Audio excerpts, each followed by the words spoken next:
Shalom, soyez bénis. Premier jour de Sukkot, la fête des temps. Quelle merveille! Que le Maître soit béni dans tout son amour, lui qui nous a réunis, qui nous montre sans cesse davantage comment nous consacrer. Quelle merveille! Ce matin, j'ai appelé cela 7 chiffres magiques. Dans la revue Science et Avenir, mars 2018, numéro 853, page 31, par Franck Daninos, si vous cherchez. Il dit donc, dans les noyaux radioactifs, il y a ce qu'on appelle les nombres magiques. Radioactifs, nombres magiques. Et les gens qui appellent cela comme ça, ils appellent magique parce qu'ils ne savent pas pourquoi c'est ainsi. Et c'est une constance. Et rien ne serait dans la stabilité que nous connaissons. Aucun noyau radioactif ne serait stable. Nous ne serions pas là. Il n'y aurait pas la Lune, il n'y aurait pas la Terre, il n'y aurait rien dans l'univers si ces chiffres-là, qu'ils appellent magiques, n'étaient pas stables et constants. Et les savants ne savent pas pourquoi ils sont stables et constants. Mais ils savent qu'ils sont là. Ils ont compté. Ces nombres magiques sont la clé de voûte des connaissances en physique nucléaire. C'est pas moi qui le dis, là, c'est le monsieur. Okay? Et le nombre, ils sont au nombre de 7. Donc, vous avez le 2, le 8, le 20, le 28, le 50, le 82 et le 126. Et ils les ont placés comme ça. Ils représentent des combinaisons très particulières de protons et de neutrons qui confèrent à certains noyaux d'oxygène ou de calcium, par exemple, une plus grande stabilité qu'ils ne pourraient pas avoir s'il n'y aurait pas ces chiffres. Ça n'existerait pas l'oxygène. Ça n'existerait pas le calcium. Il n'y a pas de vie pour nous, physiquement, s'il n'y a pas ces chiffres. Ces 7 chiffres qu'ils appellent magiques, qui stabilisent protons et neutrons. Et l'humain ne sait pas pourquoi. Car le noyau atomique est 100 000 fois plus petit que l'atome. Vous avez pensé? Et pourtant, les 7 chiffres sont dedans. Là. Avez-vous imaginé? On ne voit pas un atome à l'œil nu. Yahuwah soutient les plus grandes choses, les montagnes, les planètes, l'univers, par les plus petites choses. Elles sont là parce qu'il a établi 7 chiffres magiques qui soutiennent la stabilité du noyau atomique. 7 jours de création. Ce n'est pas un hasard quand je vous parle des 7 jours de création. Ils sont même dans les petits atomes, les 7 chiffres qui sont là. Comme 7 jours de la semaine, non plus, n'est pas un hasard. L'être humain aurait pu dire, on est en révolte contre Yahuwah, et sous la terre, et il y aura 10 jours. Ils ont essayé, ça n'a pas marché. Il y aura 5 jours, il y aura tant, ou il n'y aura pas de semaine. Non, le maître a dit, il va y avoir une semaine. Et c'est obligé pour l'être humain. Les 7 chiffres, les 7 jours de la semaine. Et l'être humain ne sait pas pourquoi. Il y a 7 jours de la semaine, non plus, pas plus. Il est obligé. Il y a une stabilité là-dedans aussi. Les physiciens ne comprennent donc pas pourquoi pareille constante. Ce qui fait tourner neutrons et protons à 30 km/s. Qu'est-ce qui oblige cette stabilité, cette puissance? Il devrait se tourner vers celui qui a créé les cieux et la terre. Au commencement, dit le maître. Au commencement. Genèse 2, verset 1. Genèse 2, verset 1.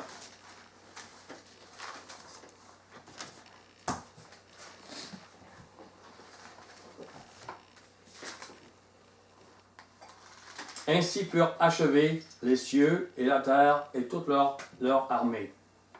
Yahuwah acheva au 7e jour son œuvre qu'il avait faite, et se reposa au 7e jour de toute son œuvre qu'il avait faite.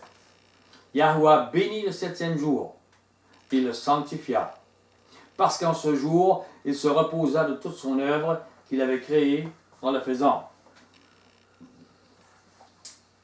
Si les gens se tournaient ainsi vers le maître, il ne verrait plus 7 chiffres magiques, mais plutôt l'ADN de Yahuwah, qui par sa fidélité, sa force, son amour soutient toutes choses. Et il plierait les genoux. Ils ne veulent pas, c'est l'orgueil. On est orgueilleux de dire je suis un scientifique et je connais les 7 chiffres magiques. Mais on ne peut pas se plier en disant qui soutient. On ne veut pas. Plus on apprend, plus on se prend pour Dieu. Plus on se prend pour quelqu'un. Alors qu'on devrait faire l'inverse. Plus on devrait se plier les genoux et dire waouh, il est celui qui soutient toute vie. Au lieu de placer 7 chiffres magiques selon la physique, j'ai fait des unions entre les chiffres pour leur donner leur sens, leur puissance. Je les ai placés donc pour trouver les symboles bibliques, symboles spirituels. Ce n'est pas dans le livre que j'ai entendu là. Ce n'est pas de lui. J'ai fait ces choses.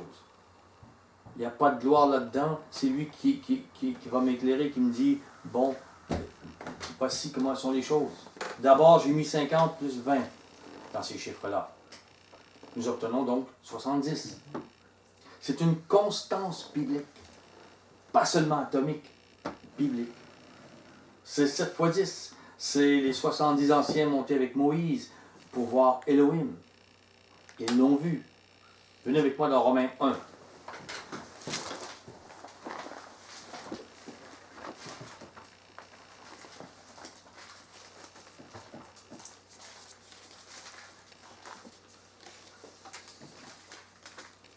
Verset 18. La colère de Yahuwah se révèle du ciel contre toute impiété et toute injustice des hommes qui retiennent injustement la vérité captive. Au verset 20. Au verset 19. Car ce qu'on peut connaître de Yahuwah est manifeste pour eux. Yahuwah le leur ayant fait connaître. En effet, les perfections invisibles de Yahuwah, sa puissance éternelle et sa divinité se voient comme à l'œil. Depuis la création du monde, quand on les considère dans ses ouvrages, ils sont donc inexcusables. Ils ne veulent pas dire, les savants, ben, il y a un créateur qui soutient ces 7 chiffres, 7 atomes, etc. Mais les gens qui regardent les oiseaux, ou les insectes, ou n'importe quoi, ou la terre, ou l'eau, doivent constater que ça n'est pas venu seul. Ils ne veulent pas le croire, ils ne veulent pas se soumettre. Donc, cette union 70 donne l'un des chiffres qui permet que l'on voit sa création. 50 plus 20. Sa divinité, sa puissance. Luc 10, verset 1.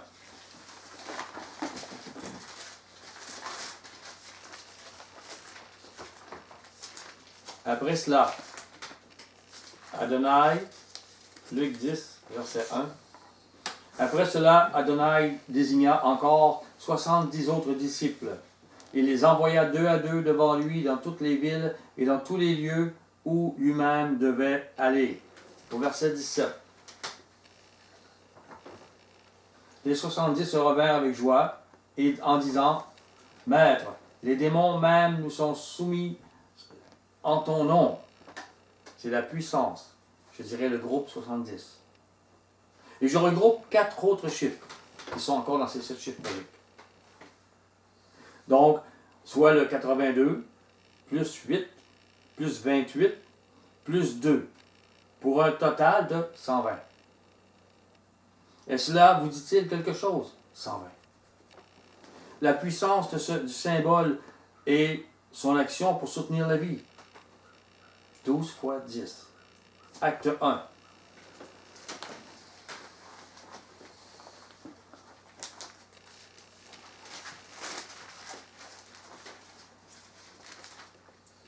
Acte 1, verset 12. Alors ils retournèrent à Jérusalem, de la montagne appelée les Oliviers, qui est près de Jérusalem, à la distance d'un chemin de Shabbat. Quand ils furent arrivés, ils montèrent dans la chambre haute, où ils se tenaient d'ordinaire où c'était Pierre, Jean, Jacques, André, Philippe, Thomas, Barthélemy, Matthieu, Jacques, fils d'Alphée, Simon le Zélote et Jude, fils de Jacques. Tous d'un commun accord persévéraient dans la prière, et les femmes, et Marie, mère de Yahusha, et les frères de Yahusha. Au verset, c'est-à-dire acte 2, verset 15, excuse-moi. En ces jours-là, Pierre se leva au milieu des frères, et le nombre des personnes réunies était d'environ 120. Ils étaient 120. Acte 2, verset 1. Le jour de la Pentecôte, ils étaient tous ensemble dans le même lieu. Tout à coup, il vint du ciel un bruit comme celui d'un vent impétueux, et il remplit toute la maison où ils étaient assis. Donc, vous avez des langues semblables à des langues de feu leur apparurent, séparées les unes des autres, et se posèrent sur chacun d'eux. Ils furent tous remplis du Saint-Esprit et se mirent à parler en d'autres langues, selon que l'Esprit leur donnait de s'exprimer. 120 reçurent la puissance de l'Esprit qui donne la vie. Il y a quelque chose dans ces 7 chiffres. Il y a quelque chose dans cet assemblement, cette chose. Il reste un chiffre, cependant, c'est le 126. Il faut le voir différemment, et même, on aurait dit, les physiciens l'ont mis différemment. Ils ont dit, c'est tel chiffre et 126. Lui, il faut le décomposer en 3. Pour en comprendre la puissance et l'alliance avec le 70 et les 120 ayant la puissance de l'Esprit de Yahuwah. Maintenant, 70 et 120 agissent dans l'œuvre de Yahuwah. Et décomposé par 3, vous pensez à les 3 jours, 3 nuits pour la mort de Mashiach. 3 ans et demi, 42 mois pour le ministère de Mashiach. 42 mois pour toutes sortes, pour plusieurs ministères, même celui de la bête. 42 mois. Et le ministère des deux témoins. 42 mois. Il n'y a pas de vie pour nous si ces événements n'arrivent pas. C'est dans les chiffres. 126 divisé par 3 donne 42. Comprenez? 3 fois 42. Les ministères. Il n'y a pas de vie sans ça. Pour nous. Vous avez 3 fois 42 dans 126. Cela vous dit-il quelque chose? Il n'y a pas de vie pour nous. Si ces chiffres ne sont pas dans l'atome. Ni si ces chiffres ne sont pas dans le spirituel pour nous. Dans les choses qui sont arrivées. Tout est compté. Dans le petit comme dans le plus gros. Dans ce que Mashiach a fait, c'était par 7. C'était par 120. C'était par 70. C'était par 12. Par 12. Pas de hasard non plus. Job 21.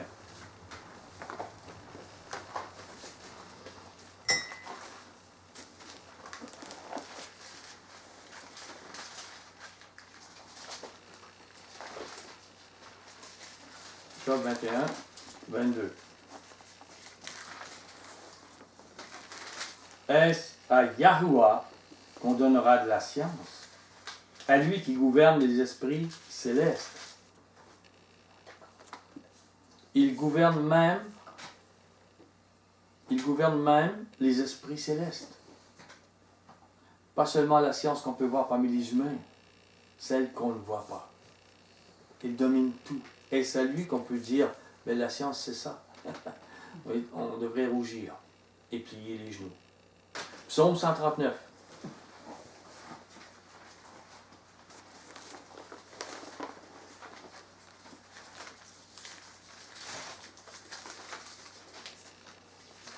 Verset 1.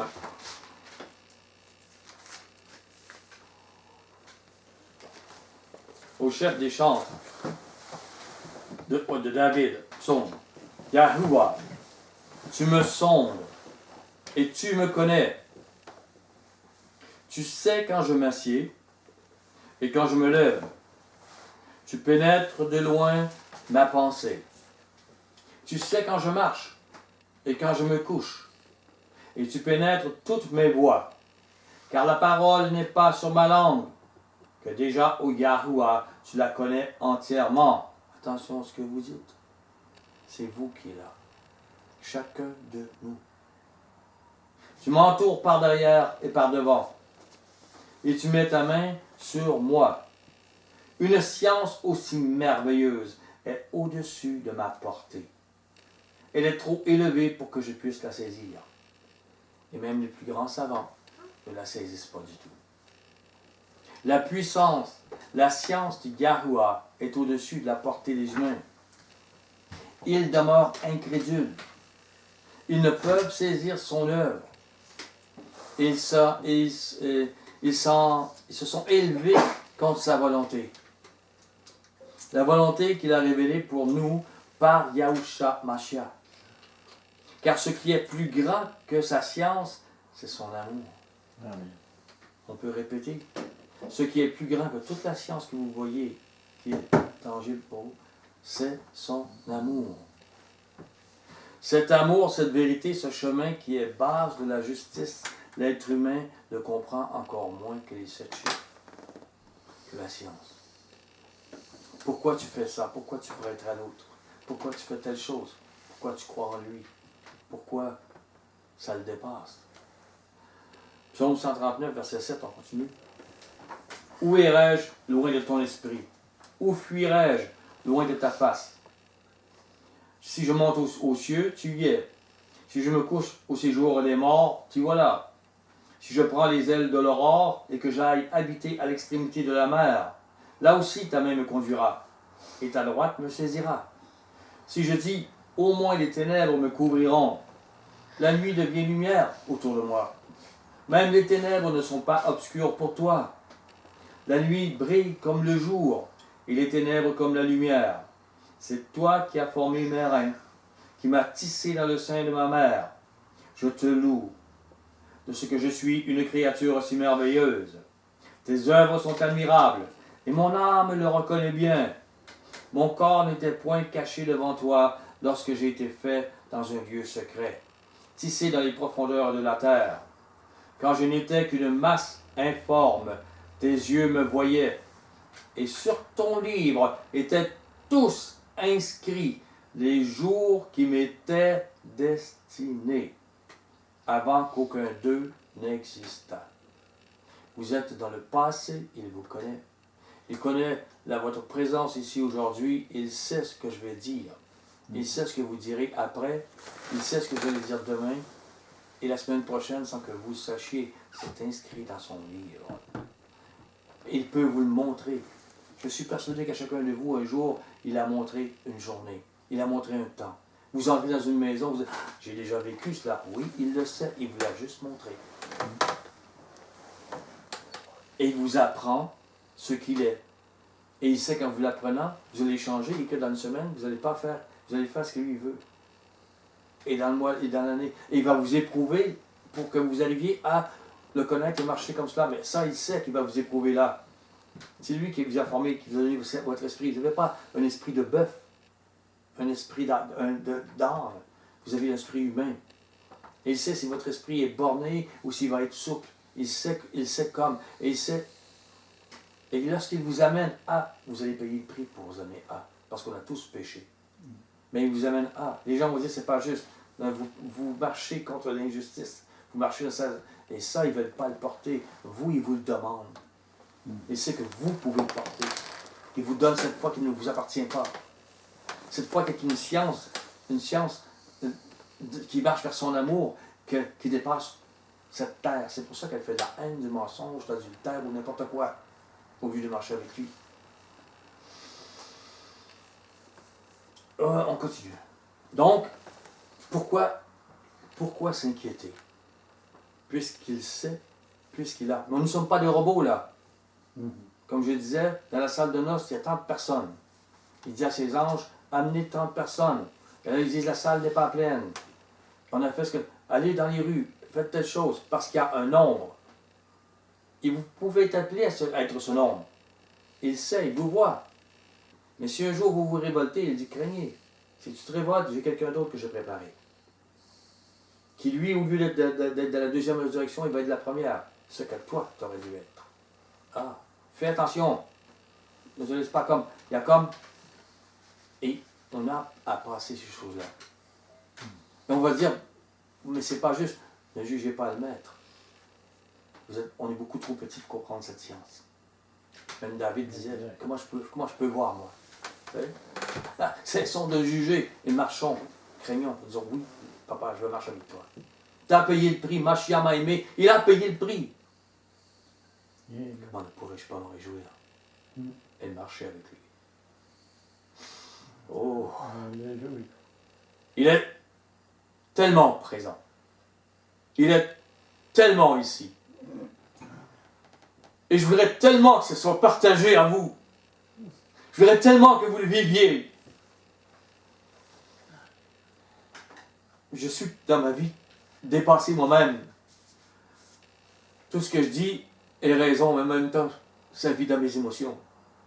Pourquoi? Parce qu'il a inscrit, il m'a montré. Il a inscrit mes jours. Il m'a montré comment il m'a aimé. Il m'a montré pourquoi j'ai souffert ce que j'avais souffert. Il m'a montré pourquoi j'ai passé les déserts, même par après. Tous ces grands déserts. Des années. Et aujourd'hui, mon cœur se réjouit ici. Comme tu es juste, comme tu avais raison. Comme je me reprends de la poussière. Comme j'étais pas amour alors que je croyais être amour. On croit toujours qu'on est. On n'est tellement pas. Et qu'il se révèle à vous. Et que vous soyez là, c'est ma joie. Je suis béni. Tellement béni. Et qu'il en appelle d'autres petites bergeries. Je me réjouis quand j'entends ça. Je me réjouis, je suis content. Béni, béni. Ton onction m'aide en ces jours de la fin. Et pourquoi s'inquiéter donc? Nos jours sont inscrits par celui qui nous a créés, qui nous soutient. Il soutient chaque atome et 7 chiffres merveilleux. Il vous a créé, il nous a créés selon notre généalogie. Notre arbre de bénédiction et de malédiction. Par les atomes et les molécules qui soutient chaque instant pour que nous soyons en vie. Il permet cette bénédiction ou cette épreuve parce qu'il sait spirituellement où ça va nous rendre. C'est pas seulement physique, tout ce qui se passe avec nous. On a la difficulté à voir sa main. Et pourtant, c'est sa main. Je rencontre quelqu'un, c'est pas un hasard. C'est une personne que j'aime bien, je trouve ça merveilleux. Mais c'est une personne qui est assez lourde à rencontrer. Béni, prie pour la personne. Il y a des choses difficiles, oui. Il t'a insulté. Béni, aime. Il sait pourquoi il fait ces choses. Et plus que tu n'apprendras pas à l'aimer, plus que tu vas en avoir des gens qui vont t'insulter. Vous devez comprendre les murs qu'il met en avant pour que vous traversiez. Donc, les incrédules disent, eux, c'est magique. On vit parce que, bon, c'est comme ça, il y a 7 chiffres, et bon, tout ce qui nous entoure et fait notre vie, l'arbre devant notre maison, tout le tour de la maison, notre maison, notre conjoint, nos enfants, notre voiture, notre patron, nos employés, etc. Tout est soutenu par l'atome, les molécules, par la puissance de Yahuwah qui amène ces choses. Il les amène, il les a préparés d'avance. Il a fait naître votre ennemi. Il savait qu'il vous éprouverait. Pourquoi? Pour que vous soyez purés et vous rentrez dans ce qu'est l'amour. Vous ne pouvez connaître ce qu'est l'amour si vous ne connaissez pas ce qu'est les ténèbres. Voilà pourquoi le tiers des anges sont tombés. Ils ont pensé que c'était comme... Ils ont toujours reçu l'amour. Et Satan leur a dit, il vous enlève ce qui est bien. Voilà, il a rentré l'orgueil, ça a pris des milliards d'années, 1 million d'années, j'en sais rien. Ça ne me regarde pas. Ce qui me regarde, c'est nous aujourd'hui, c'est vous. Je vous aime. Et je veux que vous rentriez dans son amour. Vous êtes 7 chiffres dans un atome. Vous êtes dans sa vie, dans son ADN. Il veut vous faire rentrer dans cet amour, dans sa puissance. Dans le corps de Mashiach, nous serons combien de molécules dans ce corps? Des milliers, je ne sais pas. C'est lui qui le sait. Et nous allons servir. Amen. Ces molécules qui vont rentrer, ils vont former le corps de Mashiach on va ressusciter pour que le royaume soit... C'est le corps de Mashiach. Mashiach ne fait pas tout ça, il est la tête. Mais nous serons son bras, sa main, nous serons ses yeux, nous parlerons pour lui. C'est tellement vivant et ça nous dépasse tellement. Donc, tout nous dépasse à ce niveau-là. Donc, tout est soutenu par le maître, par l'atome qu'il a créé, les molécules, la science et la puissance de Yahuwah. Et nous devons le chercher. Nous devons lui rendre grâce chaque matin. J'existe. Oh, encore de nouveau. Une journée. J'ai rêvé. J'ai eu des combats la nuit. Ça m'arrive. Ça m'est arrivé. Ça faisait longtemps. Mais j'ai eu des choses qui... Mais, et j'ai eu des joies. Que ce soit des bons rêves ou des mauvais rêves, ou que ce soit des attaques, ou que ce soit... Rendez grâce, rendez grâce, rendez grâce, remerciez. Même dans les attaques, il vous donne de vous relever. Il vous fait connaître la puissance. Je vous assure. Si vous n'avez pas d'attaque, vous ne connaissez pas se relever et avoir sa puissance. Vous ne connaissez pas comment il peut faire. Et dans ce corps, dans notre corps humain, il a mis un esprit. Un esprit humain. Votre esprit, notre esprit. Votre esprit est comme un logiciel qui, sans ordinateur, il ne peut pas être en action. Et voyez l'ordinateur comme votre cerveau. Et le logiciel comme votre esprit que le maître a mis dedans. Sans le cerveau, votre esprit dort. Il ne réfléchit pas. La Bible appelle cela le sommeil de la mort. Regardez dans Daniel. Daniel 4.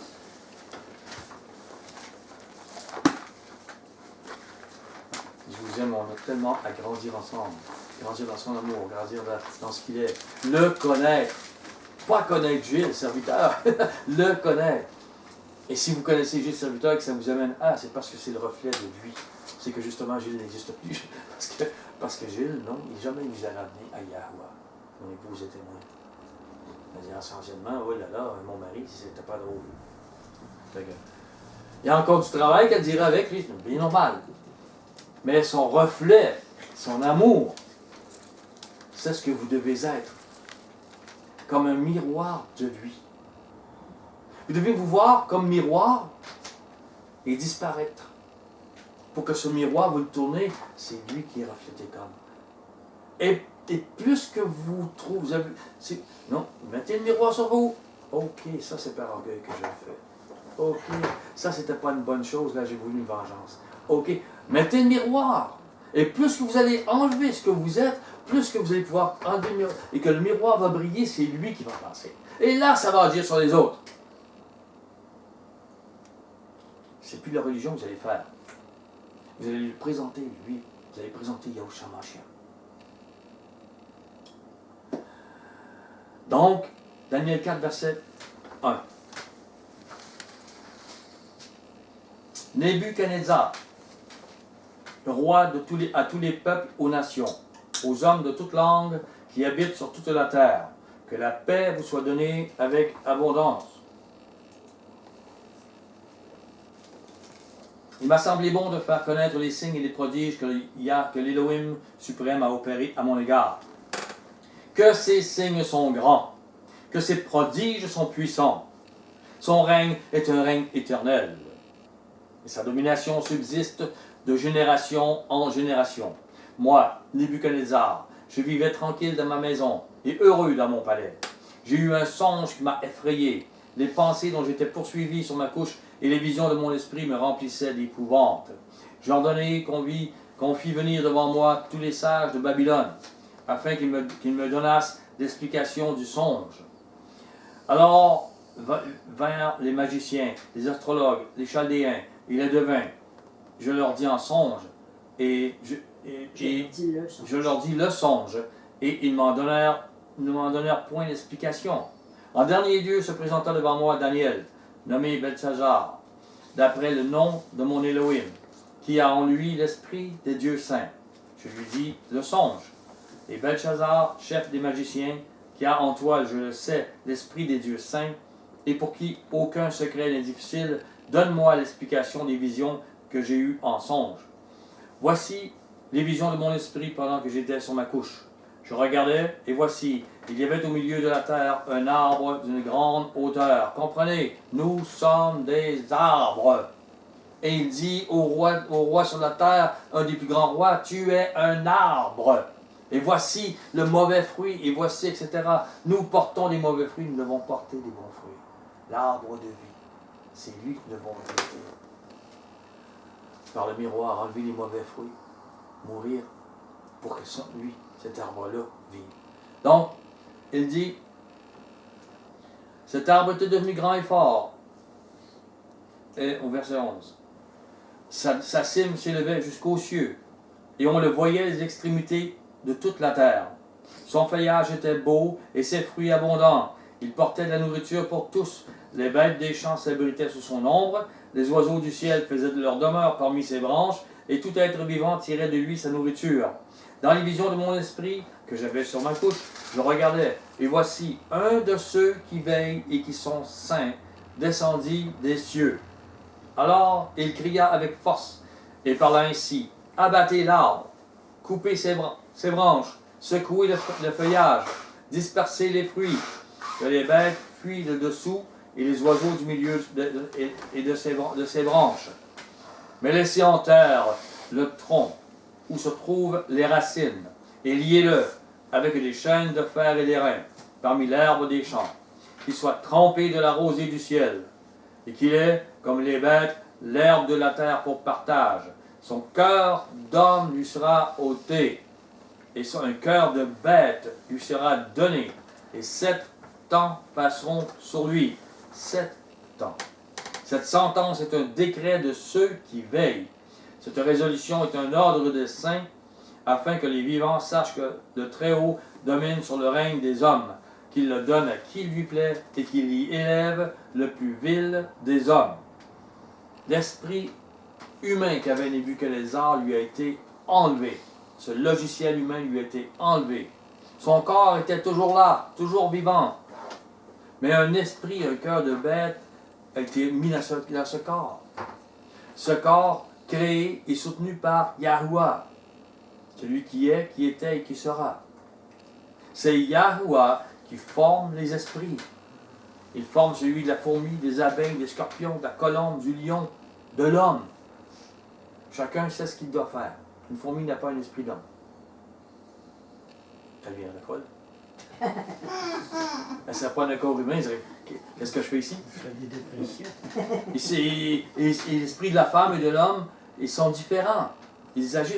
On agit différent, comme homme ou comme femme. Et c'est ainsi. C'est comme ça qu'il l'a voulu. 7 années sont passées avant que Yahuwah redonne l'esprit humain au roi Nebuchadnezzar. C'est l'arbre qu'il avait enlevé, qu'il a dit. 7. Un chiffre qui donne vie à l'atome, à la création. Et dans une science qui nous dépasse, on pourrait dire que le 6 déstabilise tout.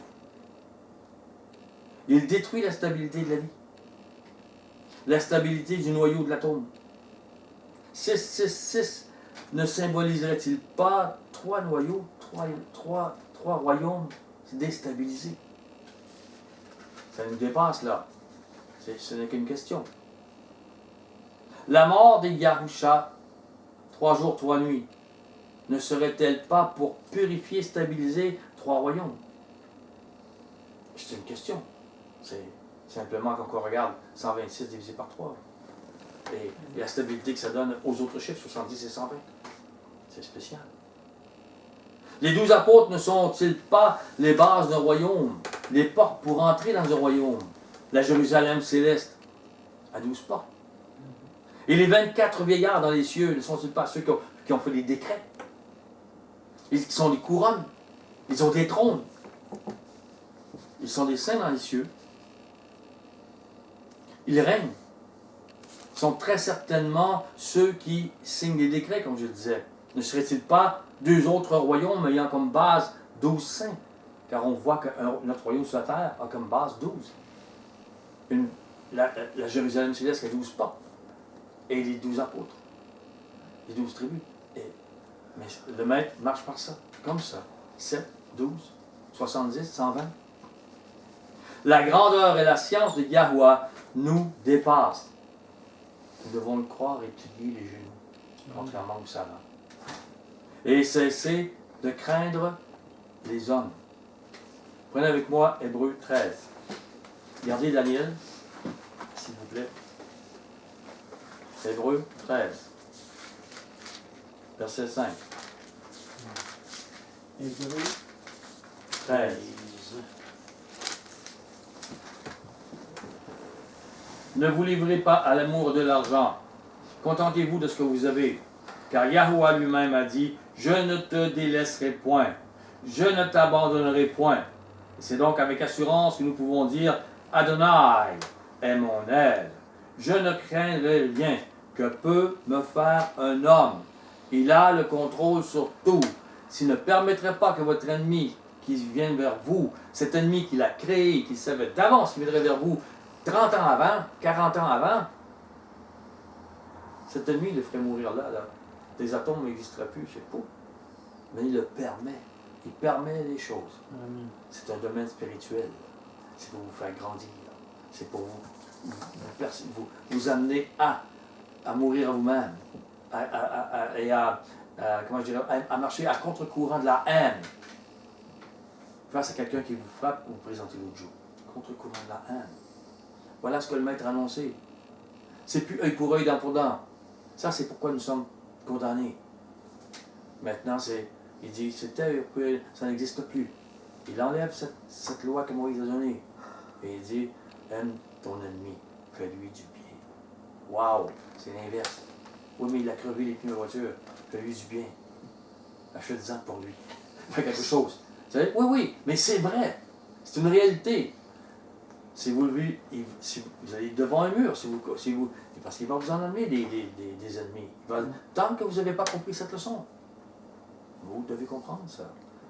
Étienne n'a pas pris des roches pour dire je tire plus vite que vous, je vais en tuer quelques-uns, puis allez-vous-en. Non. Étienne il est tombé à genoux et il a dit pardonne-la. Tu sais, il va dire ne rien pu de pas se pécher. Pourquoi? Puis il aurait pu dire t'es injuste, qu'est-ce qu'on va faire à ma femme et mes enfants? Non. Toute justice à lui, c'est toi qui permets comme. C'est amour. Arrêtez de penser que c'est injuste, qu'est-ce qui vous arrive. Vous méritez cette mort, etc. Étienne va avoir la résurrection et j'ai hâte de le voir. Il n'y a aucun regret. Lui dit, je t'aime, Yahusha, je t'aime. Et en même temps, pardonne-leur, c'était dans son cœur. Vous devez avoir ça dans votre cœur, devant les ennemis. Que ce soit l'ouvrage, que ce soit votre voisin qui ne vous aime pas, que ce soit, vous devez avoir ça dans votre cœur. Sinon, vous allez dire, t'es pas juste. Regarde ce que tu fais. Puis lui, non, vous devez être inverse. Inverse de ce que Gilles était. Parce que Gilles était je veux dire, c'était bon. Mais il a appris. Mais le maître t'amène dans le grand désert parce que ça peut prendre 40 ans pour transformer un Gilles. Je vous le dis, c'est nul. Lui, c'est tué, les chiens. Et on devient, on fond. On plie les genoux. Tu penses, à 20 ans, à 30 ans, parce que je l'ai connu à 20 ans, 19 ans, que tu as donné ta vie. Tu t'aperçois à 60 que tu commences à donner ta vie réellement. Et tu pleures. Et tu pleures. J'ai pleuré à 20 ans et je pleure encore à l'âge que j'ai. Parce que plus que j'apprends comment il est, plus que j'apprends sa science d'amour, plus que je suis dépassé, je m'aperçois que je mets le miroir devant moi, je dis, wow, que je manque d'amour. Et plus que les gens disent, mais ton âme, tu es, et plus que moi je me regarde, je dis, non, plus qu'on voit, et plus que tu deviens humble comme ça, et tu veux, excusez-moi, je trouve pas que je suis humble assez, je trouve pas que, mais plus que tu reflètes comme ce qu'il est. Et dans un sens, le miroir est dans ses mains qui sont percées. C'est son amour, c'est ses mains percées que vous montrez. C'est pas les vôtres. Les vôtres sont sales. Mais ils ont été lavés, ils sont morts. Et c'est ses mains lui vous montrez. C'est son amour. Et c'est pourquoi quand vous allez arriver avec ces mains-là, etc., vous allez mettre vos mains sur quelqu'un, vos mains sont pures. Et vous allez voir des guérisons et des délivrances. Et c'est ce que je m'attends aujourd'hui. Pourquoi? Parce qu'il a dit. Et j'ai foi qu'il l'a dit. J'ai foi dans ses promesses. Je sais que le problème, c'est nous. L'interdit qu'il y a parmi les assemblées, c'est pas lui. Et il nous montre. Voici les assemblées, comment vous êtes. Voici les hommes, pourquoi je ne vous parle pas. Ou pourquoi l'esprit s'est enlevé comme ça. Ah, nous avons l'esprit. Excusez-moi. J'ai vu les églises visibles aujourd'hui. Vous lirez 3 Jean 9, verset 3 Jean 9, 10. vous verrez que les églises sont comme ça. Et non plus l'image du maître. Donc, l'amour de Yahusha, 3 jours et 3 nuits, c'est pour stabiliser. On en vient à Daniel. Daniel 4, verset 23. Le roi a vu l'un de ceux qui veillent, qui sont saints, descendre des cieux et dire, abattez l'arbre, détruisez-le, mais laissez en terre le tronc où se trouvent les racines, liez-le avec des chaînes de fer et d'airain, parmi l'herbe des champs, qu'il soit trempé de la rosée du ciel, que son partage soit avec les bêtes et les champs, jusqu'à ce que 7 ans soient passés sur lui. C'est 7 années, au verset 28. Toutes ces choses se sont accomplies sur le roi Nebuchadnezzar. Au bout de 12 mois, 12, comme il se promenait dans le palais royal à Babylone, le roi prit la parole et dit, n'est-ce pas ici Babylone la grande, que j'ai bâtie comme résidence royale? Il se prend pour Dieu, là. Il se prend pour Yahuwah, là. Il se prend pour... C'est moi. Par la puissance de ma force et pour la gloire de ma magnificence. La parole était encore dans la bouche du roi, qu'une voix descendit du ciel. Apprends, roi Nebuchadnezzar, qu'on va t'enlever le royaume. On te chassera du milieu des hommes. Tu auras ta demeure avec les bêtes des champs. On te donnera comme au bœuf de l'herbe à manger. Et 7 ans passeront sur toi. 7.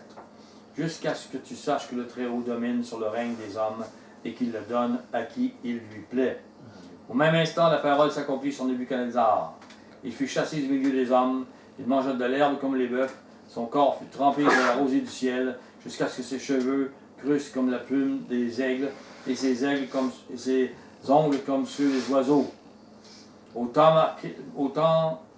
Après le temps marqué, moi, Nebuchadnezzar, je levai les yeux vers le ciel et la raison me revint.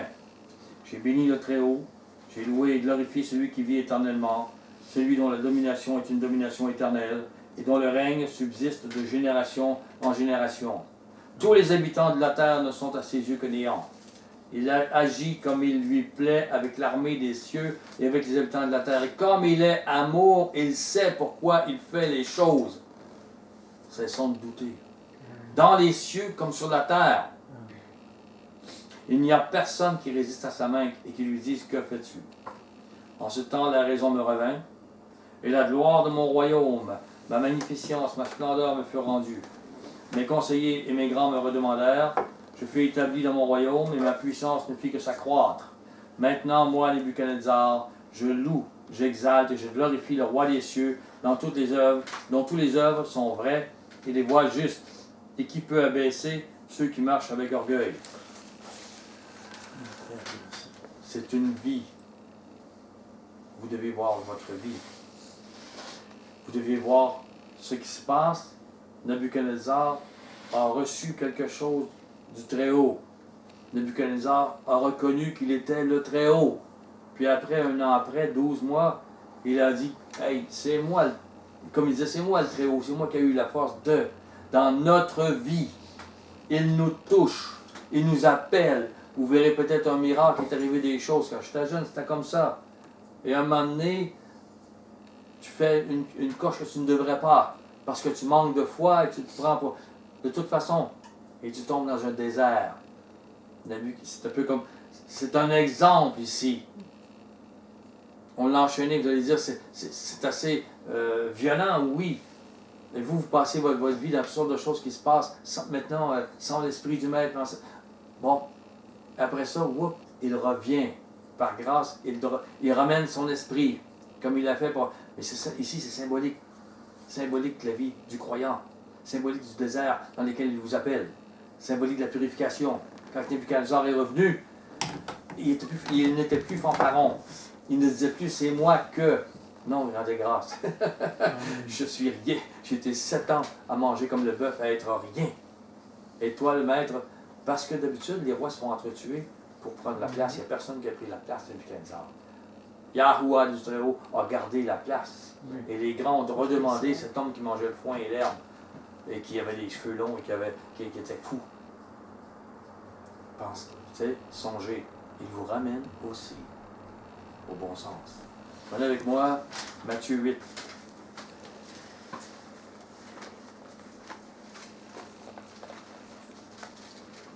Verset 23.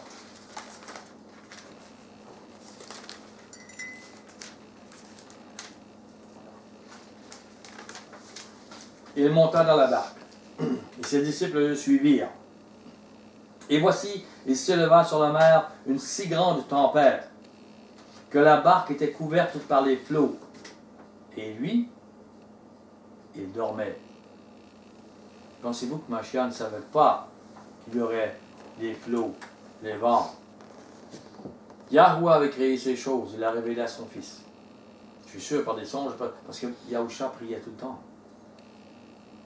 Il savait ce qui se passerait. Son père, même si la barque avait été... C'était impossible qu'elle coule. Impossible. Même si il y avait... Dans le raisonnement humain, c'est impossible qu'elle ne coule pas. Dans la foi, c'est impossible qu'elle coule. Comprenez? Mettez ça dans votre esprit. Si vous n'avez pas à mourir, c'est impossible que vous mouriez. Comprenez? Et même si vous vous protégez, si vous avez à mourir, vous allez mourir. Alors, il faut s'en remettre à lui. À ce moment, les disciples ne voient pas la grandeur de Yahuwah. Et nous devons la voir. Ils ne voient pas sa puissance. Ils ne voient pas son contrôle sur les événements.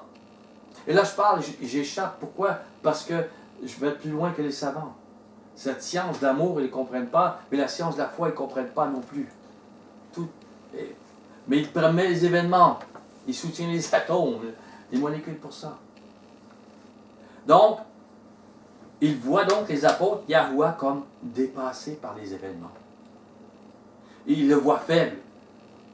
On ne peut pas être sauvé, là. Il faut qu'il se réveille. Ce qu'ils ne voient pas, c'est c'est leur foi qui est faible, inexistante. Ils se croient forts, là. Ils pensent qu'ils ont de la foi. C'est avec Mashiach. Oh, ils ont tout sacrifié, leur vie. Ah. Lorsqu'arrivent les événements catastrophiques, ils n'ont plus de foi. C'est quoi la foi? Et dites-vous bien, il est impossible qu'il n'arrive pas d'événements catastrophiques. Il est impossible qu'il n'arrive pas d'événements catastrophiques. Que ce soit la mort de votre enfant, que ce soit votre mort, que ce soit... Ça arrive dans le monde. À cause du péché, on est et on meurt. C'est catastrophique. Et entre ça, il y a des choses... À cause du péché, il y a la méchanceté. Oui, à cause que le diable est dans le monde, il arrive des événements. Ne dites pas, on va être protégé dans une bulle. On est protégé spirituellement, tout ça. Mais on est éprouvé pour être lavé. Votre foi, votre appui est-elle... Votre foi est-il sur le roc ou sur le sable? Votre maison spirituelle est-elle solide ou est-elle sur le sable? Au verset 25. Les disciples s'étant approchés, le réveillèrent et dirent: Maître, sauve-nous! C'est quoi qui se passe? Nous périssons! Ils disent pas avec toi, on ne peut pas périr. Ils disent: nous périssons. Et tu vas mourir aussi. Sauve-nous. Sauve-toi. La maison spirituelle des apôtres à ce moment était sur le sable. Elle s'écroulait dans la terreur des événements. Elle n'était pas appuyée sur le Tout-Puissant, mais sur les événements. Ils avaient foi sur les événements, pas sur celui qui a le contrôle sur leur vie. Comprenez, c'est pour nous aussi. Nous ne devons pas avoir foi des événements. Ça va bien, regarde comme je suis bon croyant. Ça va mal. Et puis là, on se doute. Ah, mais s'il était là, il ne ferait pas ça. Puis un tel ne mourrait pas, il ne serait pas malade. Les événements. Où est votre foi? Si les événements sont bons, s'ils suivent, et si les personnes suivent Mashiach, qui a la puissance de tout régler, parce qu'il se disait, Mashiach est là, il fait des miracles, il nous nourrit même quand il n'y a pas de pain, il en crée. Donc ça va. Voilà leur foi. Mais, je le répète, est-ce de la foi? Matthieu 8, verset 26. Il leur dit, pourquoi avez-vous peur? Gens de peu de foi. Alors il se leva, menaça les vents et la mer, il y eut un grand calme. Ouais. Où est votre foi? Marc 4.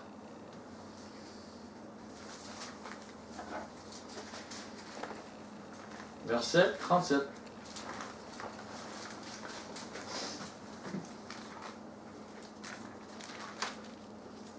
Il s'éleva un grand tourbillon, et les flots se jetaient dans la barque, au point qu'elle se remplissait déjà. Et lui, il dormait à la poupe sur le coussin. Ils le réveillèrent et lui dirent, « Maître, ne t'inquiètes-tu pas de ce que nous périssons? » Inquiète-toi. Doute. Fais quelque chose. Nous périssons, fais comme nous, doute. Prie pour être sauvé, parce que l'événement va nous faire mourir. S'étant réveillé, il menaça le vent et la mer, et il dit, « Silence, tais-toi! » Et le vent cessa, et il y eut un grand calme. Puis il leur dit, « Pourquoi avez-vous ainsi peur? Comment n'avez-vous point de foi? » Et là, tu es devant un moment catastrophique, là. Ce sont des pêcheurs de père en fils, de génération en génération en génération. Ils sont sur le bord de la mer. Des gens qui sont morts noyés, ils en ont vu comme ça. Des bateaux qui ont coulé, ils en ont vu comme ça. Alors pour eux, c'était leur mort. Et lui, il leur dit tout bonnement, « Mais pourquoi vous n'avez pas de foi? » Oh. Votre situation, ça peut arriver qu'elle soit catastrophique. Mais vous n'êtes pas quelqu'un d'ordinaire. Vous êtes quelqu'un qui croyait à Mashiach. Vous croyez ou vous ne croyez pas? Oui, mais il n'y a pas de pain pour les restes. La ville est en famine. La ville est en famine. Mais vous, il a dit que il ne permettrait pas que vous mouriez comme ça. Vous pouvez manquer 3 jours de pain, mais il va vous en amener, il va nourrir. Pourquoi? Donc, qu'est-ce que vous... Où est votre foi? Elle va grandir quand vous allez voir les miracles. Vous n'allez pas voir les miracles avant d'avoir la foi. C'est pas comme ça que ça marche. On continue. Ils furent saisis d'une grande frayeur. Ils se dirent les uns aux autres, quel est donc celui-ci à qui obéissent même le vent et la mer? Parce qu'ils doutaient. Ils doutaient de lui. Ils doutaient de l'œuvre. Et Mashiach ne leur dit pas, pauvres enfants, je vous comprends. Excusez-moi. Je ne le ferai plus. Je vais prier le Père pour qu'il ne permette plus jamais cela. Vous serez dans une bulle de protection. Vous êtes parfait. Vous n'avez pas besoin de preuves, vous. Au contraire, il les réprimanda. Où est votre foi? C'est papa, pourquoi tu me dis ça? Je vais les prouver. Parce que le maître a une raison. Il a même plusieurs raisons. Pourquoi? Il éprouve notre foi. Nous ne sommes pas ici sur la terre pendant 70 ans ou 80 ans pour qu'il nous protège dans une bulle et qu'on demeure paresseux, indiscipliné, tout, tu sais, je veux dire, et on fait ce qu'on veut. La vie est belle, les enfants sont beaux, etc. On est ici pour apprendre à le servir, à apprendre pourquoi Satan a tombé, pourquoi les gens sont tombés, pourquoi les gens sont méchants et comment nous devons devenir bons. On est ici pour apprendre à être bons comme lui. Alors ça prend des épreuves, du feu, ça prend. Voilà. C'est pour ça qu'on est dans la chair. Sinon, il veut quelque chose de très grand pour nous. Mais il ne veut pas le déposer, il ne veut pas qu'on ait la résurrection et qu'on soit spirituel et qu'on soit comme les anges dans les cieux avec une grande puissance, sans qu'on soit transformé à sa volonté, à ce qu'il est. Comprendre la valeur de l'amour. Sans ça, on deviendrait orgueilleux. Et là, c'est dangereux. On deviendrait des démons. On deviendrait... Ça prend du temps, mais ça arrive. Comprenez? Nous, on a 70 ans, mais 70 millions d'années, pour eux, c'est même pas si long. Mais c'est qu'est-ce qui roule dans l'esprit qui est important. Même dans l'esprit des anges. Il faut comprendre. S'il y en a qui ont tombé, c'est parce qu'il y a des choses qui roulaient dans leur esprit aussi. Et à un moment donné, ça a roulé de travers. Ils se sont crus. comme s'ils étaient. Et ils ont voulu son trône. Et le problème, on le voit là, sur la terre. La méchanceté que ça a donné. Je n'en veux pas de cette méchanceté. Je veux de la beauté que Yahuwah a montré en Mashiach. Je veux le cœur de Yahushua Mashiach. De servir et servir le Père. Voilà ce que je veux. Ça, c'est l'amour. Ça, c'est vrai. Ça, c'est ce que Gilles veut être. Alors Gilles, l'arbre qu'il est, il faut qu'il meure. Sans cesse. Quand il dit porter sa croix tous les jours, tu meurs toi-même et tu portes ta mort. Et Gilles est mort. C'est douloureux, oui, ça peut être douloureux. C'est plein de... un arbre comme ça, c'est rugueux, ça a des épines. Mais, il te dit, et tu me suis. Tu deviens comme moi. C'est ce que je veux. Quel que soit le prix. Il y a donc des raisons. Là, je vais aller dans les lamentations avec Jérémie. Il a vécu ça, et c'est pas un hasard. Et il pouvait se demander, il y avait des grandes promesses quand il était jeune. Des ruines et des choses qui va rebâtir, des choses qui vont... Et pourtant, il n'y a rien qui se passe de ça dans sa vie. Lamentation 3, verset 1. Il n'y a rien qui se passe de ça dans sa vie. Avant qu'il ait vraiment son ministère.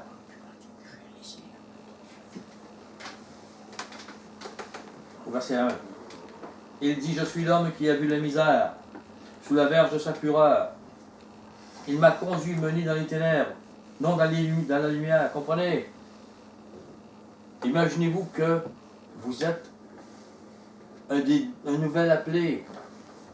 Il vous touche, vous pleurez, bon. Et vous avez l'impression qu'il va vous amener dans la lumière toute votre vie. Il fait l'inverse. Vous vivez un divorce. Votre enfant est malade.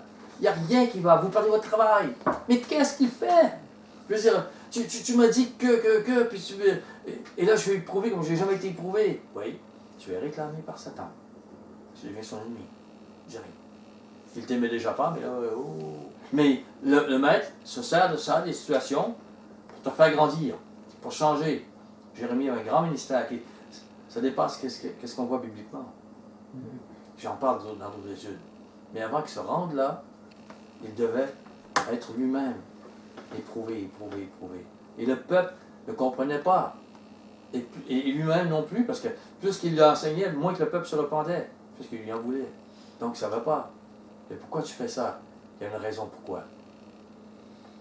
Persévérer, continuer. Il y a une raison pour chacun de vous. Je ne sais pas votre ministère, mais je sais qu'il est important. Aujourd'hui, dans le monde à venir, ça n'a pas d'importance. Quand vous allez vivre dans l'éternité et dans le millénium, si vous donne une ville, 10 villes ou 20 villes, vous allez comprendre l'importance de ce que vous avez appris. Même si aujourd'hui vous êtes, je ne sers à rien, vous allez servir à quelque chose. Marchez dans sa volonté humblement. Pensez à Lazare qui est mort. Que les chiens le lichaient. Pensez-vous qu'il pensait qu'il y avait un ministère? Pensez-vous qu'il pensait qu'il pouvait changer quelque chose pour quelqu'un? Le maître dit, il est dans le royaume, proche d'Abraham. Il va servir éternellement. Ah, c'est ce que je veux! Mais c'est pas... Alors, c'est sur la terre, on a à faire sa volonté, point. Qu'on enseigne à quelqu'un ou qu'on n'enseigne pas, ça n'a pas d'importance. C'est se rendre comme il veut. Donc, au verset 3, contre moi, il tourne et retourne continuellement, retourne sa main tout le jour. Il a fait dépérir en ma chair et ma peau. Il a brisé mes os. Il a bâti autour de moi. Il m'a environné de poison et de douleur. Il me fait habiter dans les ténèbres, comme ceux qui sont morts dès longtemps. Il m'a entouré d'un mur pour que je ne sorte pas. Il m'a donné de pesantes chaînes. J'ai beau crier, implorer du secours. Il ne laisse pas accès à ma prière. Tout ce qu'il dit là, il voudrait être délivré. Il ne l'est pas. Yahuwah ne l'écoute pas. Et pourtant, il lui a parlé directement quand il était jeune. Il a fermé mon chemin avec des pierres de taille. Il a détruit mes sentiers. Est-ce que vous vous voyez? Est-ce que vous voyez vos déserts? Si vous n'avez pas eu de désert ou si vous n'avez jamais eu d'épreuve, réfléchissez pourquoi il y a quelque chose qui ne va pas. Le disciple est éprouvé. Il est épuré. En tout cas, moi, je vois mes déserts, je vois la mienne, mon épreuve. Et c'est dans ce chemin ténébreux qu'il nous dévoile la valeur des choses, la valeur de la lumière, la valeur de l'amour. Après avoir vécu des choses difficiles avec mon épouse en mariage, je me réjouis depuis des années, des années du bonheur que j'ai, de la joie qu'on a, parce qu'on a passé, on était épurés, maintenant c'est la joie. Mais on a connu une chose douloureuse. Maintenant, on connaît la joie, mais on connaît la valeur d'un mariage heureux. Parce que quand c'est malheureux, on l'a connu. Maintenant, on est délivré. On sait mais c'est la même chose pour nous et pour l'éternité. Et c'est la leçon qu'il a aujourd'hui.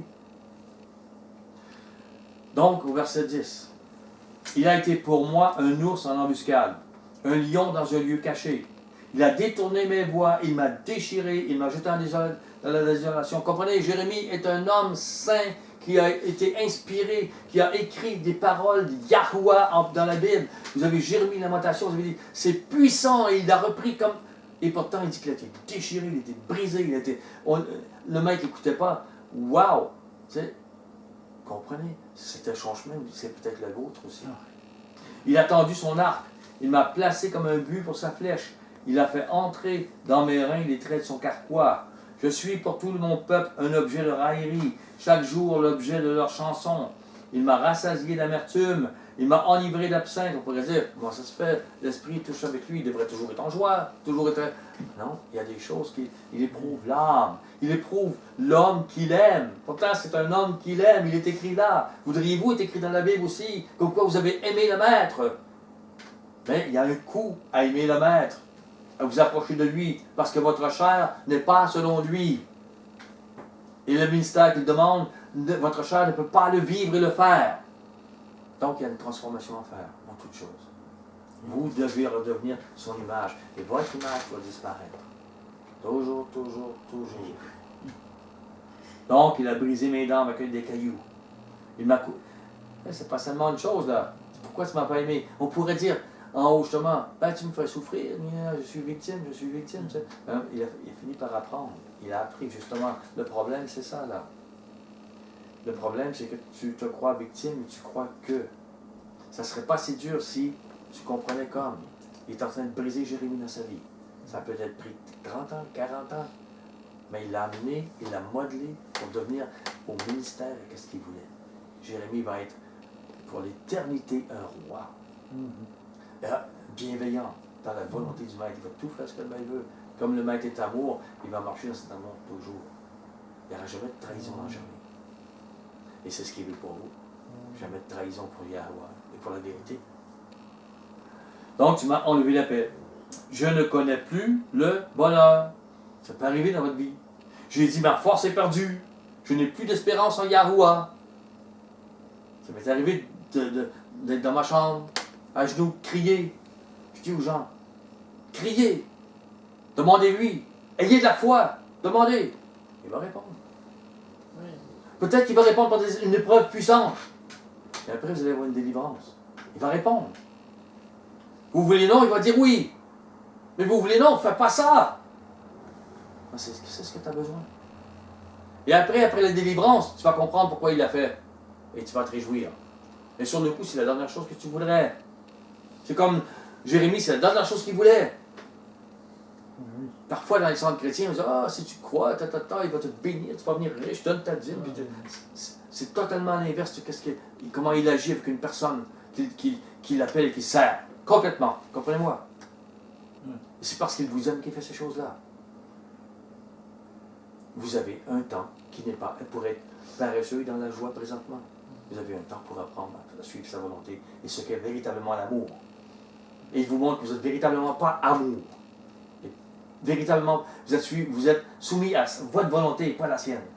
Et votre volonté est soumise à ce monde, donc à Satan. Donc, tout ça, il faut que ça soit délié et séparé. Est-ce douloureux? Très certainement. On doit apprendre la maîtrise de soi, la bonté, l'amour, dans toutes ces choses-là. Et à un moment donné, on est délivré, là on est heureux. Qu'il arrive n'importe quoi, là on est heureux. On est dans le bateau, on est dans la tempête, On s'en fout. On a la foi, on est heureux, on dit waouh! Et là, on voit le miracle. Parce que la mère elle se calme devant toi. Mais tu devrais être mort. Les gens disent qu'est-ce qui s'est passé? Ah ouais, mon maître agit. Qu'est-ce que tu crois? Ça, tu l'as appris toute ta vie, ça a pris 50 ans peut-être. Je n'en sais rien. Ça prend un temps. Des fois, les petits jeunes, à 20 ans, ils pensent être un pasteur, un ministre, ou tu sais, je dirais, je m'excuse, mais je les vois aux couches. Puis, il y a de l'orgueil et beaucoup de connaissances. Mais c'est pas ça. Ce n'est pas la vie du croyant. Les gens ont une religion, ont des diplômes, mais ils ne connaissent pas le maître. Les gens peuvent les élever parce qu'ils ont des diplômes.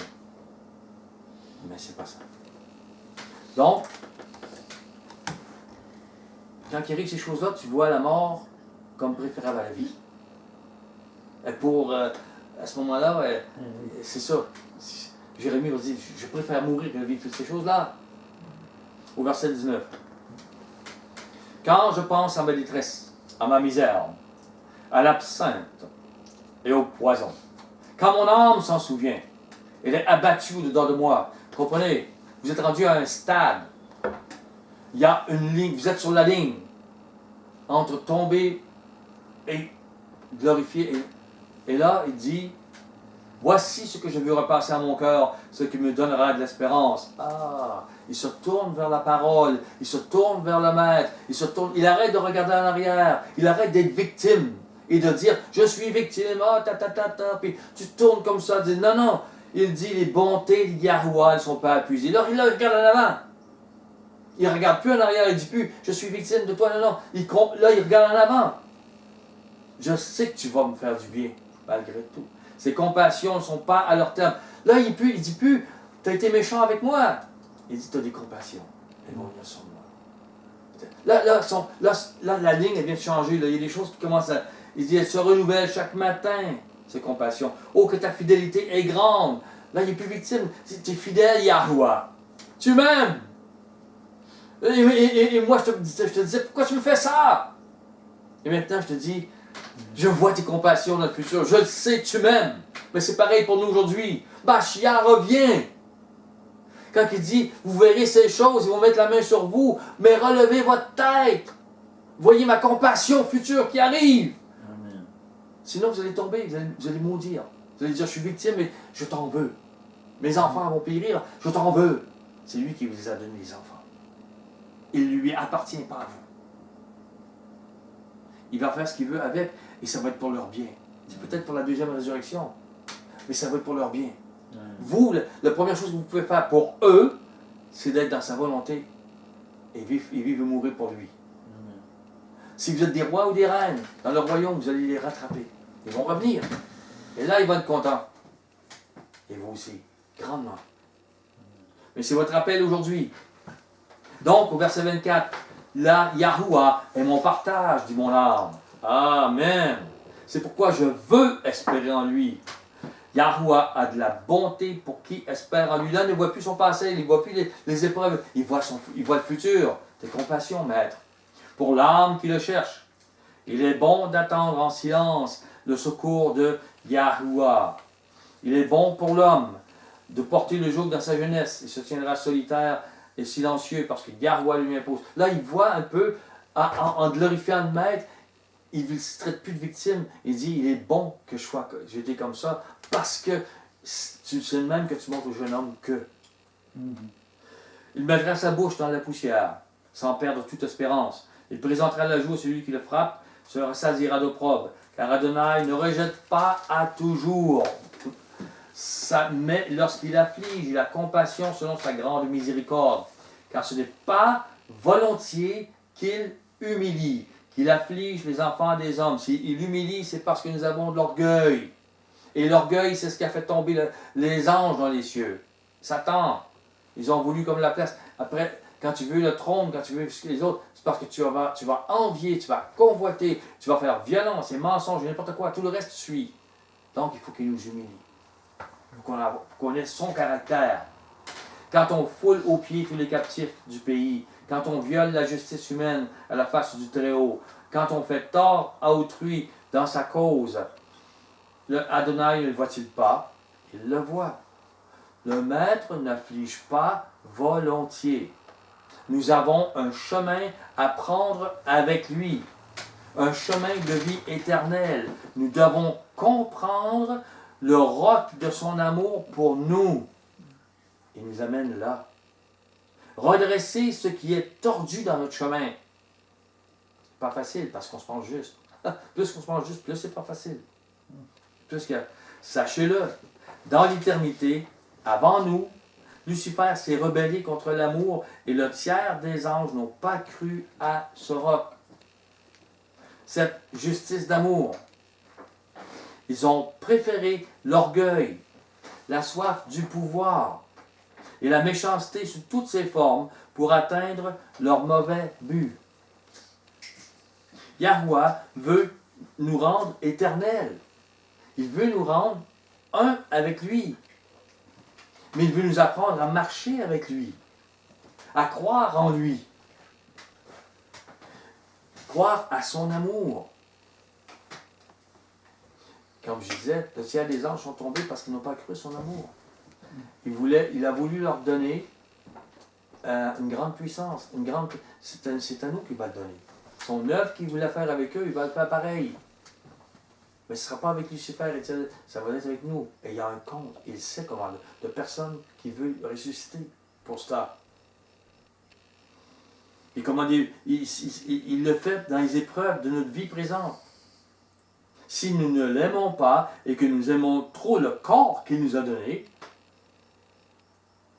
si nous aimons trop nos parents, nos enfants, etc., parce que le Messie, c'est ce qu'il dit. Si tu aimes trop plus que moi, ben, nous ne serons pas des candidats pour être comme Mashiach. Nous serons des candidats, des bons candidats pour devenir des démons.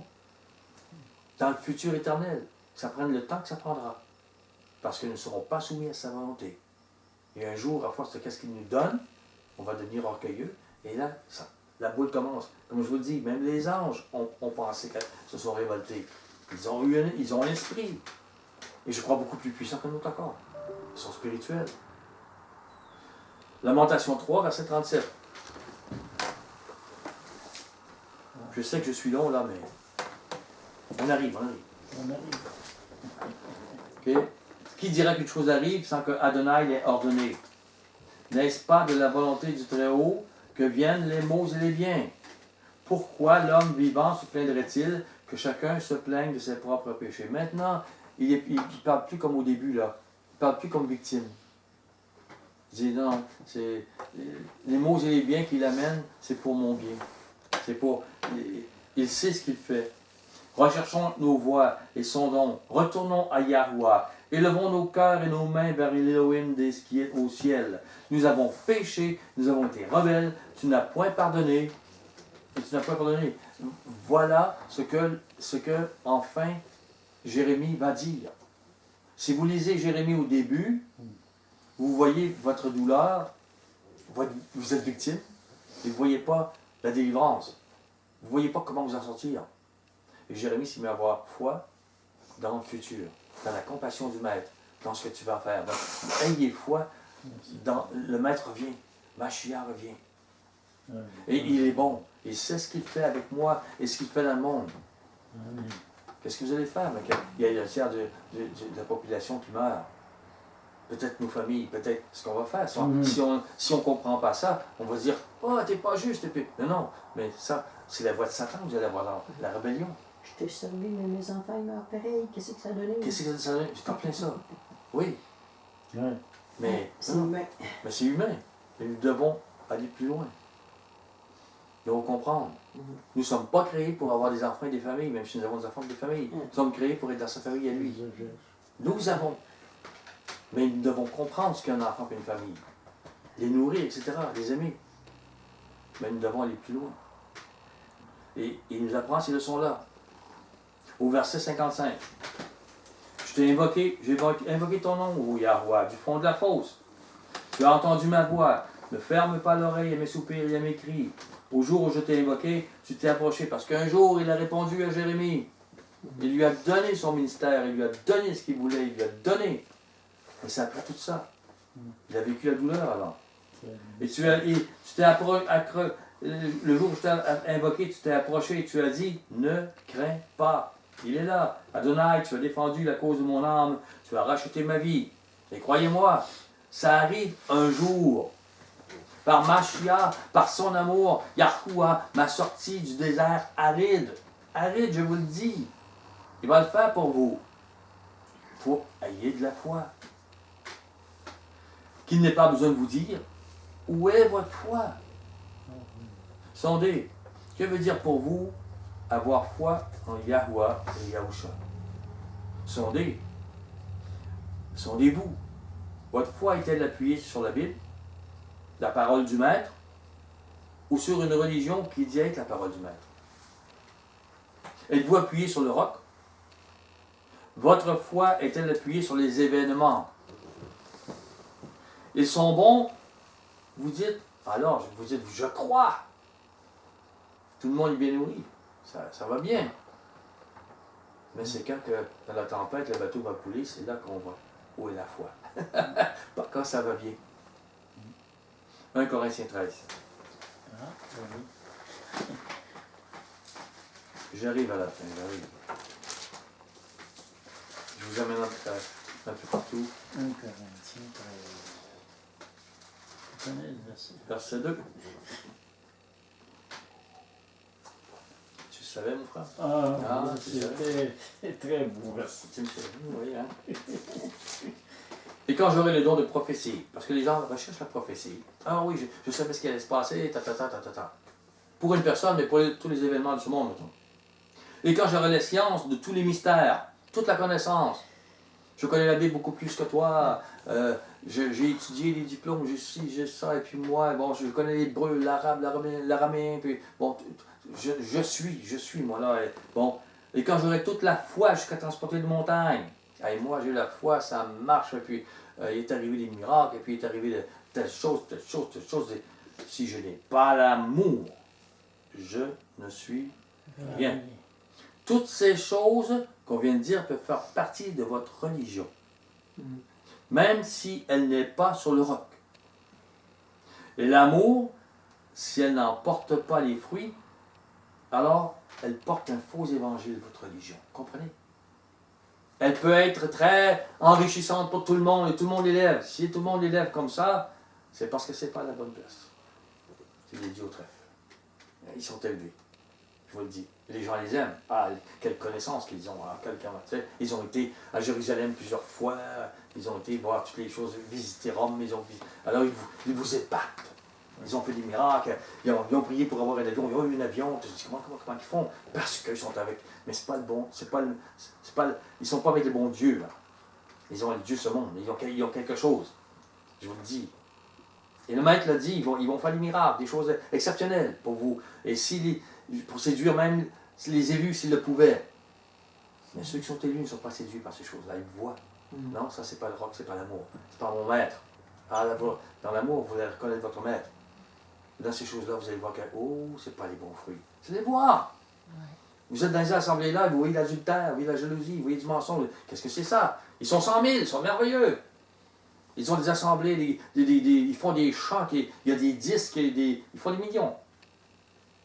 Mais ils sont avec le Dieu de ce monde. Et lui, le Dieu de ce monde, il les bénit. Parce qu'il veut qu'ils marchent. C'est ses religions, c'est ses pasteurs. Même Paul disait, c'est les faux prophètes, les faux enseignants. Ils ont un faux évangile. Même ceux qui amènent la loi de Moïse. Paul dit, je travaille contre eux. Parce qu'ils disent, la Torah de Moïse, ils disent que c'est l'évangile. Ils se font circoncire de chair. Mais c'est pas ça. C'est pas qu'il faut, on n'a pas de mentir, pas de voler, mais c'est plus la même chose. C'est plus la loi qui condamne, c'est la loi qui pardonne, qui fait miséricorde. Miséricorde qui triomphe du jugement. Comprenez? Et je ne suis pas contre ces gens-là, je les aime, c'est pas la question. C'est qu'il faut voir clair. Pourquoi dans les épreuves, pourquoi ils nous amènent, puis qu'est-ce qui met.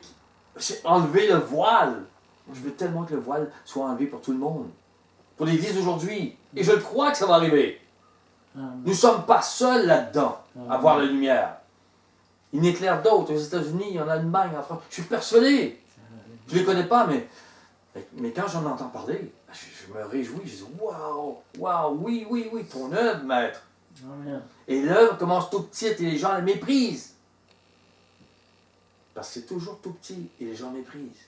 Ils ont méprisé Mashiach, t'es tout petit. Qui t'a donné cette autorité? T'es tout petit. Croyez-moi, nous sommes tout petits ici, mais l'autorité vient d'en haut. Amen. Et l'amour vient d'en haut, la lumière vient d'en haut. Croyez-moi. Et il commence toujours comme ça. Si eux les méprisent, ne vous méprisez pas. Il commence toujours comme ça. Donc, au verset, si on ne porte pas l'amour, si on ne porte pas les fruits, c'est un faux évangile. Et cet évangile n'a rien. Et on n'a rien qu'une religion puis des œuvres mortes qui vont conduire à la mort éternelle. Donc c'est important là. C'est pas un jeu. Mashiach n'a pas payé pour rien pour avoir une église qui est fausse. Une église qui n'est pas d'amour. C'est pas vrai. 1 Corinthiens 13, verset 3. Quand je distribuerai tous mes biens pour la nourriture des pauvres, ça dépend de pourquoi vous le faites.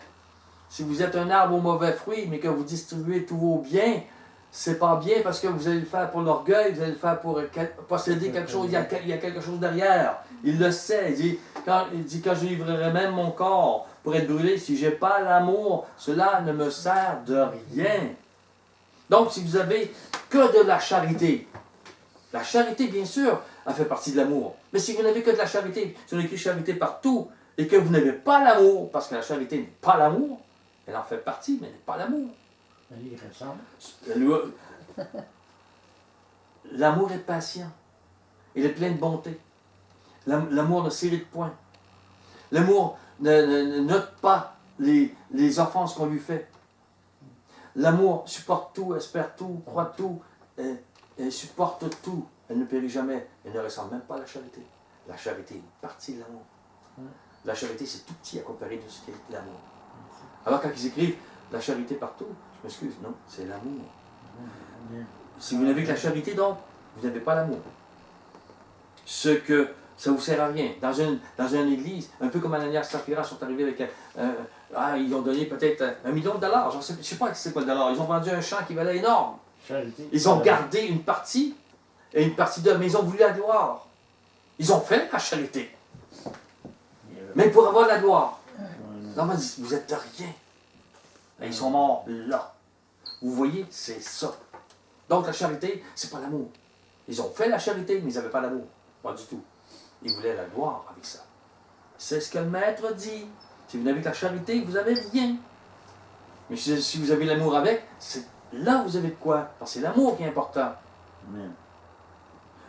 Et si vous n'avez rien compris du véritable évangile, si vous n'avez pas l'amour, vous n'avez rien compris de ce message-là. Du message de Mashiach, son enseignement. Cet enseignement-là vous montrait son amour. Yahuwah nous discipline pour que nous arrivions à cet amour. Oui, tous. Comprenez, on va tomber sur des murs qui doivent s'écrouler. L'incrédulité, on dit, on regarde un autre, on dit, il est incrédule. Mais oui, mais des fois, on peut dire, ouais, ok, ça va, maître. Qu'est-ce que tu as à juger l'autre? Oui, toi. Bien sûr, quelqu'un qui n'est pas croyant, il n'est pas croyant, on va dire, il est incrédule. Bon, oui. Puis on va prier pour que les murs tombent, bien sûr. Mais je veux dire, il nous discipline pour que nous entrions dans la vie. La discipline pour apprendre à être à sa place dans la maison. La maison de Yahuwah. La discipline fait partie de l'amour. S'il n'y en avait pas ici, on serait indiscipliné, on ne se respecterait pas, on n'aiderait pas les autres, on ne ferait pas la vaisselle avec les autres, on n'aiderait pas à... Vous remarquez, parfois, on s'entraiderait, il n'y aura pas d'entraide. Il doit y avoir une entraide dans la maison. Mes enfants, mes parents, tout ça, fais la vaisselle, fais telle chose. À un moment donné, un de mes fils qui était rebelle, qui est bon, il est très rebelle, quand maintenant il est avec sa femme, puis ses enfants. Vous savez, les jeunes femmes sont plus surpris, ils savaient laver une toilette. On dit, oui, parce que même s'il était rebelle, s'il était dans la maison, tu vas faire ça. C'est ta part. Oh! Puis après, il dit, donc, quand il arrive, il se marie, ben, sa femme est contente de voir que, ah, il me respecte, il va m'aider dans la maison aussi. Il va m'aider à faire des choses. Oui, il y a une discipline. L'amour, la discipline, ça va ensemble pour le... Et nous, on... D'ailleurs, c'est pour ça qu'il nous éprouve. C'est pour ça que les prophètes ont tant pleuré, etc. Parce qu'il t'apprend à... Mais après ça, il dit, OK, c'est correct. Tu as compris ce qu'est l'amour. Tu as compris ce qu'il y a. Et quand je vais te donner la vie éternelle et les puissances, tu vas être discipliné à aimer les autres, à faire toujours éternellement ce que moi je vais te demander. Tu ne seras pas rebelle à ma volonté. Oui, ça fait partie d'eux. Une maison humaine sans discipline, c'est dans un grand chaos, un grand trouble. Et de même, la maison d'Yahoua apprend à vivre cet amour. Nous apprenons. Elle ne sera pas dans l'indiscipline. On va tous s'entraider. Nous l'apprenons aujourd'hui sur terre. On doit. Dernier passage. Matthieu 11. Verset 28.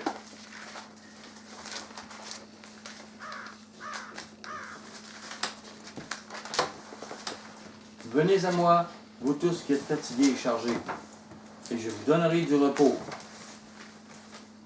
Tu sais, on est dans l'épreuve. On est... c'est pas facile. Au travail, ça va mal. À la maison, il y a des conflits. Venez à moi. Prenez mon joug sur vous et recevez mes instructions, ce que je vous demande. Faites-le, car je suis doux et humble de cœur. On va devenir doux et humble de cœur, comme lui. C'est ce qu'il te demande. Et vous trouverez du repos pour vos âmes, car mon joug est doux et mon fardeau est léger. Satan, qui a inspiré ce monde, donne de l'orgueil. Il vous donne de l'envie pour les autres. Il vous donne de convoiter la maison de l'autre, son char. Pourquoi qu'on travaille fort, puis qu'on n'a rien, puis tatata, puis tatata. Puis pourquoi que, tu sais, le fardeau devient lourd, on dit, puis l'épouse dit, ben, moi je travaille, puis on n'a rien ici, puis le mari dit, ben oui, mais, tu sais, mais lui, si tu marches dans son humilité, dans ce qu'il est, il dit, c'est doux et léger, tu vas apprendre à aimer, puis tu vas apprendre à, ça ne te fera plus rien. Même ton ennemi, ça ne te fera plus rien. Si lui t'haït, c'est son problème, toi tu ne l'haïs pas, tu l'aimes. C'est son problème. Ça devient son fardeau à lui, pas le tien. C'est comme ça. Mon joug est léger. Nous avons quelques années pour apprendre le joug léger de l'amour. Pas pour vivre pour nous-mêmes dans ce monde. Je vous aime. Soyez bénis.